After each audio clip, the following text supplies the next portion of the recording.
आशा करता हूँ आप सब बहुत अच्छे होंगे। मेरा नाम है अभिषेक जायसवाल। स्वागत है आपका स्टडी गुरु पर। आज हम लोग बात करेंगे G7 के बारे में और G7 से क्या डर गया चीन, इस पर भी बात करेंगे क्योंकि अभी हाल में ही G7 की 47वीं बैठक हो रही थी ब्रिटेन के अंदर, ब्रिटेन में कार्निवाल क्षेत्र में। तो उसमें चाइना के खिलाफ़ काफ़ी चाइना को काउंटर किया जा रहा है, तो उसके विषय में बात करेंगे। तो उससे पहले हम लोग थोड़ा सा G7 के बारे में, उसकी हिस्ट्री के बारे में जान लेते हैं कि G7 कैसे बना, यानी G7 को ग्रुप ऑफ 7 कहते हैं। क्या था इसका इतिहास और कैसे ये बना, फिर कैसे इस पे काम हो रहे हैं, तो इसके बारे में बात कर लेंगे। इसको बात करने से पहले आप लोग मेरे चैनल को लाइक कर लीजिए, सब्सक्राइब कर दीजिए, शेयर कर दीजिए और बेल आइकन ज़रूर दबाइएगा, जिससे मेरी हर वीडियो की नोटिफिकेशन आपके मोबाइल पर सबसे पहले पहुंच सके। तो बात करते हैं G7 की। ये थे G7 कंट्रीज़। तो G7 में का नाम ग्रुप ऑफ 7 है। इसमें कौन कौन सी कंट्रीज़ आती हैं, कैसे इसका नाम G7 पड़ा, यानी 7 का मतलब ये कि 7 कंट्रियाँ हैं। इसमें 7 कंट्रीज़ हैं, 7 देश हैं, इसलिए इसका नाम G7 है। तो इसमें यूनाइटेड स्टेट यानी America, Canada, France, Germany, Italy, Japan और यूनाइटेड किंगडम यानी ग्रेट ब्रिटेन, तो ये सब शामिल है, इसलिए इसका नाम G7 पड़ा। इसकी स्थापना कब हुई थी?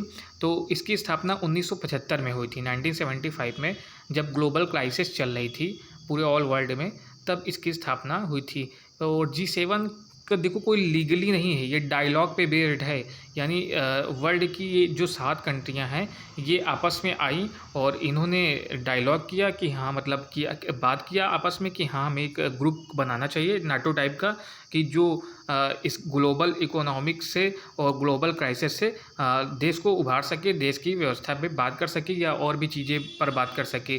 फिर इनका दायरा अपने हिसाब से बढ़ता गया, फिर ये लोग आपस में बात करते गए कि हाँ आज हमें इस बात पर, इस मुद्दे पर बात करनी चाहिए, तो उस मुद्दे पर बात करनी चाहिए, और देश में क्या क्या सिचुएशंस हैं उस पर बात होनी चाहिए। तो इनकी हर साल बैठक होती है, तो और ये रोटेशन चलता रहता है। जैसे अब की बार इसमें यूनाइटेड किंगडम इसका इस सम्मेलन की मेज़बानी कर रहा है, तो इससे पहले 2019 में फ्रांस ने किया था, उसके अगले साल यूनाइटेड किंगडम, वो अमेरिका ने कर रखा था।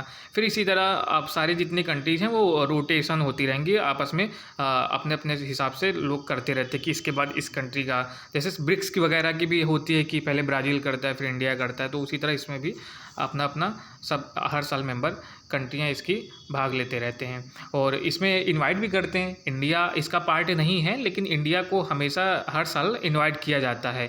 अब की बार भी 47वें इस शिखर सम्मेलन में इसके इंडिया को बुलाया गया है ब्रिटेन के द्वारा, वहाँ के बोरिस जॉनसन के द्वारा। G7 देखो, G7 पहले बनने से पहले G6 था। G6 यानी इसमें G6 का मतलब समझ रहे हैं, यानी 6 है तो फिर 6 कंट्रियाँ रही होंगी, 6 देश रहे होंगे। हाँ, कौन पहले नहीं था इसमें? उसमें कनाडा पहले नहीं था। तो ये जब 6 कंट्रियाँ थी, बाकी थी इसमें यूनाइटेड स्टेट थे, फ्रांस थे, जर्मनी थी, इटली थी, जापान था, यूनाइटेड किंगडम था, खाली कनाडा नहीं था। बाद में 1975 में इसकी स्थापना हुई, फिर 1976 में कनाडा इसमें शामिल हो गया। 1976 में कनाडा इसमें शामिल हो गया, फिर ये बन गया G7, ग्रुप ऑफ 7 बन गया। फिर देख लो, इसमें लिखा भी है कि countries represent 40% global GDP and 10% of the world population, unlike the other bodies such a NATO. G7 has a legal existence, permanent secretariat और ऑफिशियल मेंबर, यानी कि ये जो 7 कंट्रियां हैं ये वर्ल्ड की सबसे मतलब रिचेस्ट कंट्रियां हैं, वो ताकतवर कंट्रियां हैं। इनकी जो ग्लोबल यानी GDP है 40%, पूरे वर्ल्ड की 40% GDP इन्हीं कंट्रीज पे बेस्ड हैं और 10% पॉपुलेशन इन्हीं कंट्रीज पे बेस्ड हैं, यानी 10% हिस्सा जनसंख्या का और 40% हिस्सा GDP का इन 7 कंट्रीज, इन 7 देशों पर ही बेस्ड है पूरे वर्ल्ड का। तो सोच लो, तो अब पावरफुल तो होंगी ही भाई, इनके डायलॉग्स भी आपस में जब चलते हैं तो ये भी पावरफुल होते होंगे। लेकिन इसका बस एक ही ये वो है कि ये कोई लीगली नहीं है, ये डायलॉग पर ही बेस है कि हाँ हम लोगों ने बना रखा। जैसे नाटो वगैरह हैं तो उनका अध्यक्ष होता है, या यूनाइटेड UNO का अध्यक्ष होता है, स्पेशली कोई देश से चुना जाता है या कहीं से भी चुना जाता है, लेकिन इनका कोई अध्यक्ष नहीं है, खाली डायलॉग पर कि हाँ हर साल हम अपनी खुद की मेज़बानी करेंगे अपने हिसाब से, जिनका जिनका नंबर आएगा और उस पर बात करेंगे कि क्या क्या बातें होनी चाहिए। तो ये था G7 का इतिहास। हाँ, इसमें 2014 में इससे ये G7 पहले G6 था, फिर G7 हुआ, फिर G8 भी हुआ था, क्योंकि इसमें बीच में भी रसिया भी शामिल हुआ था। लेकिन 2014 में रसिया क्रीमिया विवाद से रसिया को इसमें से निकाल दिया गया था, फिर इसलिए फिर से G7 बन गया था। तो रसिया इसका पार्ट नहीं है, तो इसलिए ये पहले बाद में G8 बन गया था, लेकिन अब G7 ही है, फिर से G7 कंट्री है। आप देख ही रहेंगे, लिखा है the G7 draws its roots from a meeting between the current G7 members excluding Canada that took place in 1975। ये जो मैंने आपको बताया वही है। ओपेक उस समय ऑयल, ओपेक यानी जो ओपेक संस्था है ये नेचुरल गैस वाला, तो उसकी भी क्राइसिस चल रही थी, तो उसके लिए भी ये उसी के परिप्रेक्ष्य में ये बनाया गया था। ये देखिए, ये सारे मैप्स हैं। कनाडा है, फ्रांस है, जर्मनी है, इटली है, और जापान है, यूनाइटेड किंगडम है, यूनाइटेड स्टेट है।